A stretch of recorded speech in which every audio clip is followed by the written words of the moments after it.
What does it take for women to land the corporate CEO role? That's what we're talking about today. I had the distinct pleasure of attending a conference called Lead With Her Empowered Voices. This was a conference sponsored by Duke Corporate Education, and it was the brainchild of Sharmla Chetty, the CEO of Duke Corporate Education. There were a number of global women CEOs and executive leaders who were speakers and who were present at the meeting. I'm just going to name a few of them. Alexandra Altinger, CEO of J.O. Hambra EUKA, Nolitha Fakud, Chair of Anglo Americans Management Board in South Africa, Lillian Barnard, CEO, Microsoft South Africa, Talib Makgala, Executive of Implants, and this is an organization that focuses on mining and creating opportunities for women in mining. Cindy Mabosa Koyana, Chair of AWCA Investment Holdings. Dame Inga Beale, the former first woman CEO of Lloyd's of London. Stephanie Werner Dietz, Executive Vice President of ArcelorMittal. And the keynote speaker, the Honorable Julia Gillard, who is the former and first and only woman Prime Minister of Australia. There were also a number of other women executives in attendance, as well as many people who were chief learning officers, chief people officers, chief diversity, equity, and inclusion officers, and many other talent and development professionals who were present. I'd like to start with some lessons from Dame Inga Beale, who was the first woman CEO of Lloyd's of London. And I'd like to share something about her experiences. And Lloyd's of London is in the insurance and insurance market, and they have developed a very diverse and broad and large market of insurance entities. Dame Inga is the person who claimed that it was really diversity targets that were responsible and necessary for her success and progression forward. And I'll say more about that. She spoke on the subject of how to win when you are the only woman in the room. And that was certainly her experience for a lot of her career. Dame Inga Beale grew up in a small town in the UK. And from the beginning, she always had difficulties feeling and being different. In her family, she was a middle child, the only one with dark hair. Her siblings all had blonde hair. They hung out together and they made her believe that she had really been adopted, which really wasn't the case. So she grew up feeling a little bit different and spent a number of years really trying to fit in her business career with the guys who were in the industries where she operated. She says that feeling different truly impacts your productivity and engagement, and not necessarily for the better. She ultimately moved to London. She wanted to be in the big city and see what opportunities were there, and she landed a job in financial services. She was on a team of 35 people, and she was the only woman on the team. Her only outlet was her rugby play. She was on a rugby team and she played games after work and during her off time, and that was her one way of relieving some degree of stress. In her role, being the only woman, again, harkening back to childhood and this desire to fit in, she found herself taking on male behaviors and claiming basically that she could drink as much as they did at the pubs. And so that was a large part of her early life. Now, one day when she got to work, she found that her desk and her whole work area had been covered by photographs of scantily clad women. And this was so traumatizing to her that she left work that day and she did not return for more than a year. She went on a worldwide tour. And on her worldwide tour, one of her stops was in Sydney, Australia. And what she saw in Sydney, she saw a woman who was the head of the BBC in Australia. She didn't even know women could hold those kinds of positions. And this particular woman wore pantsuits to work, which certainly was not the accepted norm in London at the time. So later on, when she got back to London, after a brief stint in her original job there, the one that she left because of the near nude photographs left in her work area, she ended up in a job in the insurance world at that point. And in that job, the man who was her leader, he had responsibility to hire women into the industry. And his performance was evaluated on his success in doing so. He had, in other words, diversity targets. So he wanted to promote Inga. And Inga did not want to be promoted, and she was afraid and she was fearful. So he called in all kinds of people to help to get Inga promoted. And ultimately, she did accept the job.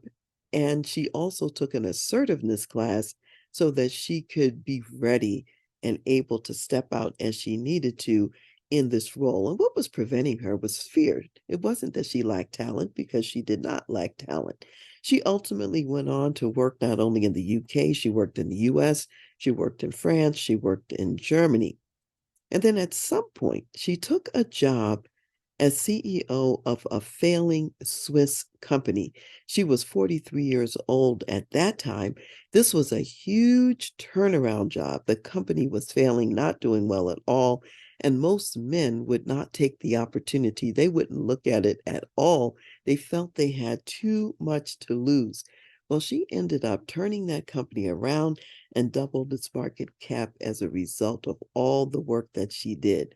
So when she finished her work in Switzerland, she moved back to London, and she was running one of the Lloyd's companies. So she was, if you will, a CEO of one of the smaller businesses under the Lloyd's umbrella. And while she was doing that, she became a part of a women's affinity group of other CEOs, and they were called the Insurance Supper Club. One day at a breakfast meeting, they were talking about the fact that Lloyd's of London was looking for a new CEO, and they were checking with one another. They were the big CEOs in the town, and none of them had been approached or asked for any recommendations of who might be an appropriate person. So they assumed that since none of them had been asked to provide recommendations, that probably no women were being considered. So they hatched a plan. They decided that they would have Inga and another one of their members to contact the chairman of the board of Lloyd's and to have a meeting with him. So they went in, they had the meeting, they expressed their concerns that no women were being considered for the position. Long story short, Inga was one of, I think, two women who were asked to apply for the job.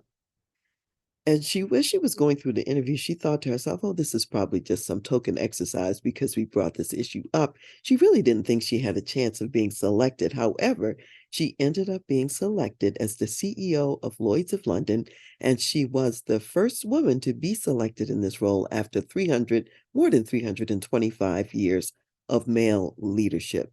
So from her story, there are a few things that I extracted that I wanted to bring out and share with you. Number one, believe in yourself. And after she came back from Australia, she determined she was going to do that.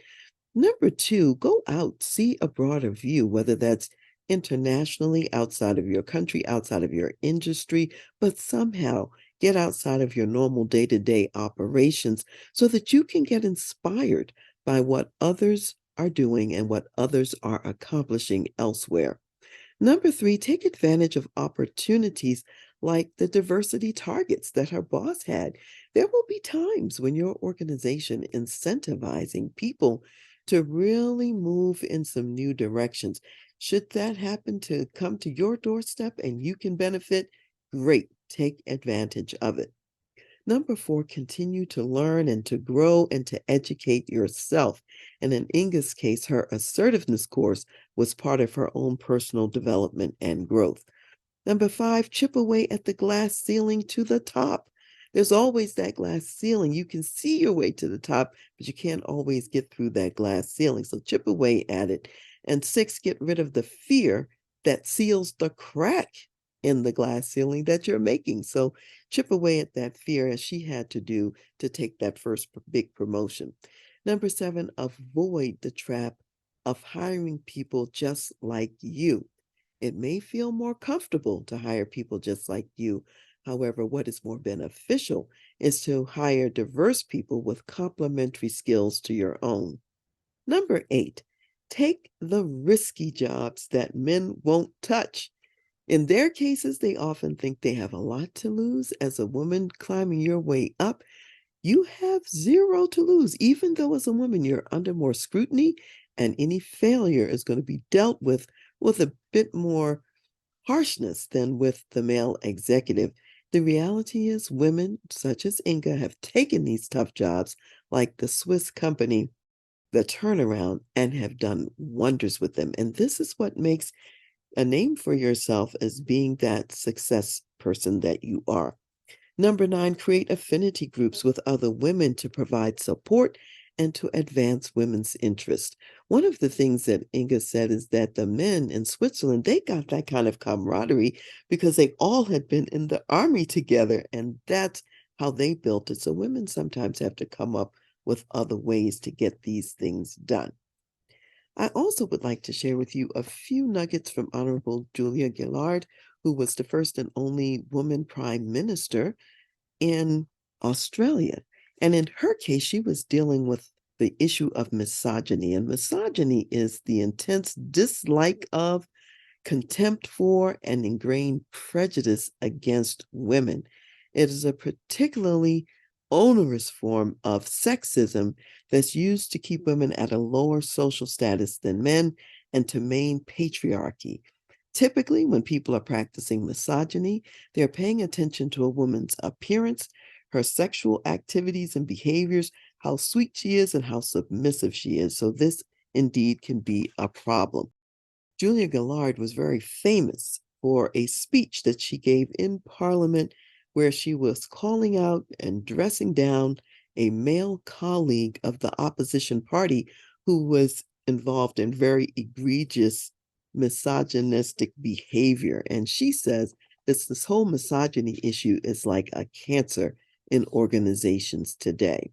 Some of the things she talked about, she says that structures and stereotypes are in large part what hold women back.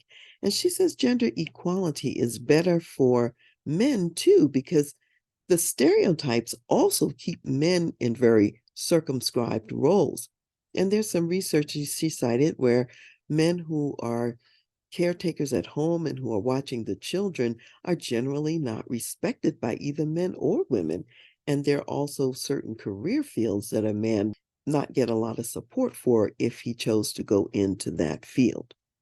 She also indicated that we need men as allies to promote gender equality. And she says men are more likely to be believed when they call out a gender problem, perhaps because people don't see them as really having such a dog in the fight. It's not for personal interest that they're necessarily doing it or for personal gain. And I see a parallel to the civil rights movement in the United States.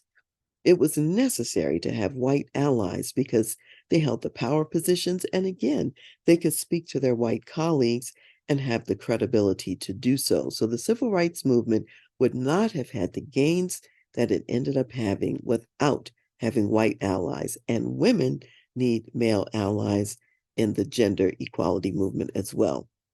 She went on to say that it's the collective voices that have more power. So it's important to collect with other women and to collect with men as well.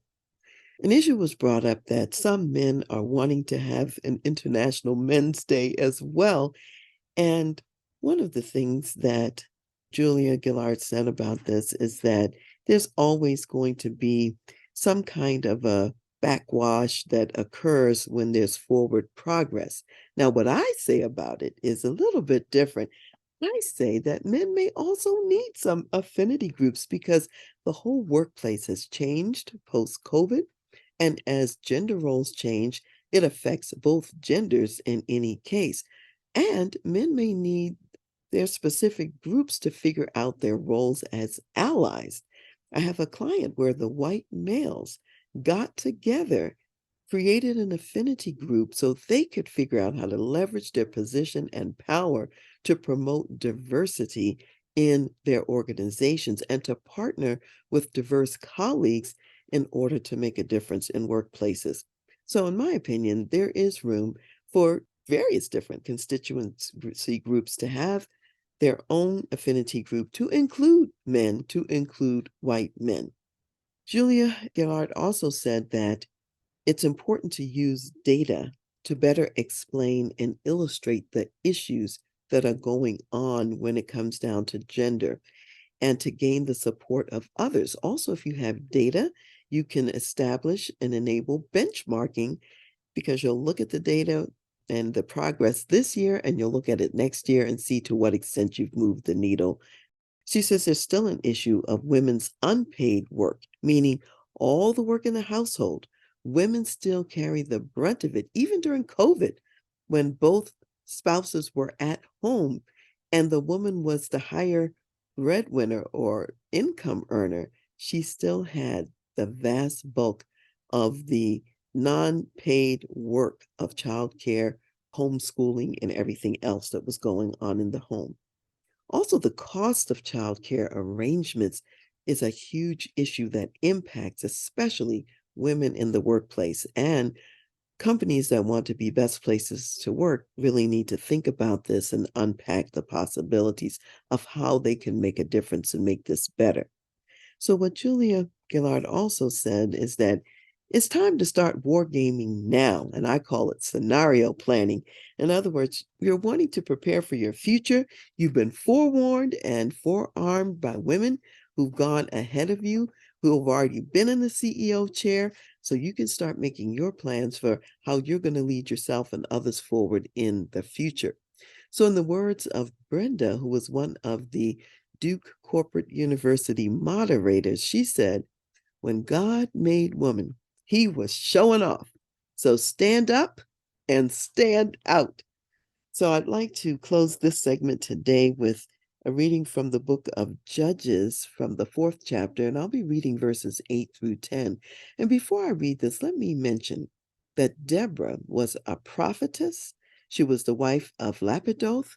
She was a judge in Israel, and it was at a time when some enemies were coming against Israel, and Israel was afraid of the battle.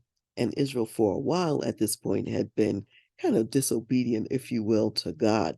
So, in her role as prophetess, she got information, guidance, and instruction from God that said for her to call Barak, and Barak was to deploy a number of troops and to go to Mount Tabor. And when she assembled him and told him about this, he was afraid. He did not want to go. And here's what he said in Judges 4th chapter, starting with verse 8. And Barak said to her, if you will go with me, then I will go. But if you will not go with me, I will not go. So she said, I will surely go with you. Nevertheless, there will be no glory for you in the journey you are taking, for the Lord will sell Sisera into the hand of a woman. Then Deborah arose and went with Barak to Kadesh. And Barak called Zebulun and Naphtali. To Kadesh, he went up with 10,000 men under his command, and Deborah went up with him. And if you don't know the rest of the story, Israel won that battle, and another woman, Jael, she's the one that took out the commander of the enemy army with a tent peg in her tent, and that was Sisera, the general of the opposing army. So 2 women got the glory for this difficult task that the man didn't want to do, even though God called the man to do the work. He insisted that Deborah go with him. So it's just further proof, women out there, that there are tough jobs to do, and you are more than capable and ready for the challenge. So rock on. See you next time. Terence Chapman is the president and CEO of Victorious Family, an organization committed to family discipleship and transformation. Today, he's here to talk about a special celebration event taking place on the 19th of April. Terence, tell us all about it. So good to be here. Do you think the family is in crisis? Well, on April the 19th, at the World of Coca-Cola here in Atlanta, Georgia, we're offering a very distinct experience dinner and gala. We're going to have great speakers. great entertainment, great celebrities will be there, but more importantly, we'll be casting the vision around family transformation and what it could look like in your home. Join us April 19th at the World of Coca-Cola here in Atlanta, Georgia. And what's great, Terence, about what you're saying, this is for all of us, those of us in business, those of us in pastoral leadership, those of us in family leadership. You want all of us there. All of those who have a family or part of a family, you're invited. All right, so give us the website information where people can go to sign up. Go to victoriousfamily.org/take the next step. Excellent. See you there. See you there.